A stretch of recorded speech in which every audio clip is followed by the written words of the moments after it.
गुरु दक्षिणा। जब कौरव और पांडव अपनी शिक्षा समाप्त कर चुके, तब एक दिन वे गुरु द्रोण के पास आए और हाथ जोड़कर गुरु दक्षिणा मांगने के लिए प्रार्थना करने लगे। द्रोणाचार्य ने कहा, राजा द्रुपद को पकड़कर हमारे पास लाओ। गुरु की आज्ञा पाते ही राजकुमारों ने पांचाल देश पर चढ़ाई कर दी।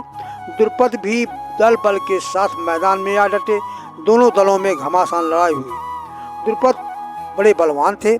उनकी मार से कौरव मैदान छोड़कर भागने लगे, किंतु भीम और अर्जुन ने बहुत अधिक वीरता दिखाई। अर्जुन अपने रथ से कूदकर द्रुपद के रथ पर आ चढ़े और द्रुपद को बांधकर रथ समेत गुरु द्रोण के पास ले आए। द्रोणाचार्य पांडवों से बहुत प्रसन्न हुए और उन्हें आशीर्वाद दिया कि तुम्हारा कल्याण हो, तुम रण में सदा विजय प्राप्त करो। इसके बाद गुरु द्रोण हंसकर राजा द्रुपद से बोले, हे द्रुपद, तुम अपने प्राणों का भय मत करो।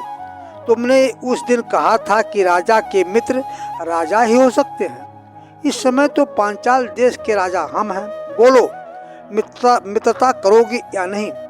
द्रुपद का सिर लज्जा से नीचे झुक गया।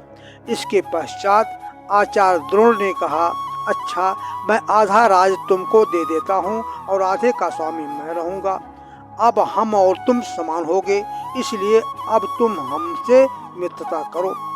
यह कहकर द्रोणाचार्य ने द्रुपद का बंधन तोड़वा दिया और उसे गले से लगाया। द्रुपद ने भी गुरु के चरणों में सिर रखकर अपने अपराध की क्षमा मांगी और आधा राज पाकर अपने नगर को लौट आए।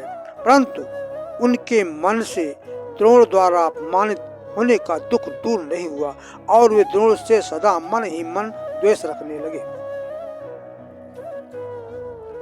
लक्षागृह का जलाना।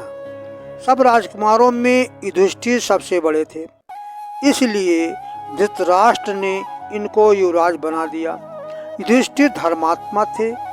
वे असत्य भाषण को बुरा समझते थे। दुर्योधन इनसे सदा जला करता था। शकुनी, कर्ण, दुशासन और दुर्योधन, ये चारों बड़े दुष्ट थे। इन्होंने सोचा कि हम पांडवों से लड़कर तो जीतेंगे नहीं, इनको किसी घर में बंद करके जला डालना चाहिए। प्रजा युधिष्ठिर को राजा बनाना चाहती है। यह बात सुनकर दुर्योधन ने धृतराष्ट्र से कहा, प्रजा में आपके विरुद्ध षड्यंत्र रचा जा रहा है। यह आपको गलती से उतारकर युधिष्ठिर को राजा बनाना चाहती है। यदि वह राजा बन गया तो राज्य हमारे हाथ से तो जाएगा ही, हमारी भी दुर्गत हो जाएगी। धृतराष्ट्र ने कहा, पुत्र, युधिष्ठिर राज्य के अधिकारी हैं। प्रजा यदि उन्हें राजा बनाना चाहती है तो इसमें आपत्ति क्या है? यदि पांडवों को निकाल दूंगा तो भीष्म, विदुर, कृपाचार्य और द्रोणाचार्य ये सब हमारे विरुद्ध हो जाएंगे। दुर्योधन ने कहा, भीष्म पितामह दोनों को एक समान समझते हैं, इसलिए वे किसी का अनिष्ट न चाहेंगे। विदुर हमारे धन से सुख भोग रहे हैं, इसलिए वे हमारे विरुद्ध नहीं बोलेंगे। द्रोण के पुत्र अश्वत्थामा हमारे पक्ष में है, इसलिए द्रोण भी पांडवों का पक्ष नहीं लेंगे। कृपाचार्य भी द्रोण के विरुद्ध नहीं आएंगे। इसलिए आप निर्भय होकर पांडवों को और उनकी माता कुंती को यहाँ से दूर कीजिए। धृतराष्ट्र समझते थे कि यह दुर्योधन की बात नहीं मानूंगा तो मेरा भी अपमान करेगा, इसलिए उन्होंने पांडवों को बुलाकर वारणावत नगर में कुछ दिन रहने की आज्ञा दे दी।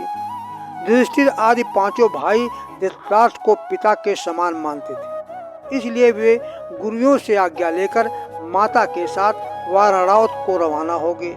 उस समय वारणावत में एक बहुत बड़ा मेला होने वाला था। पांडवों की उसे देखने की इच्छा भी थी।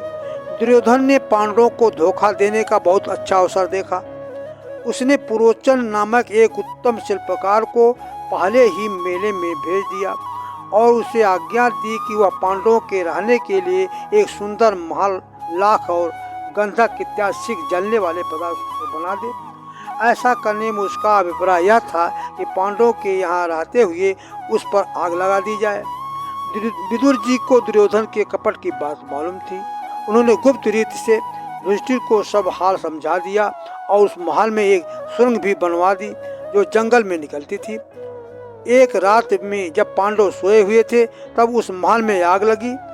इस घटना को देख पांचों भाई अपनी माता कुंती को लेकर सुरंग के रास्ते से जंगल में निकल गए।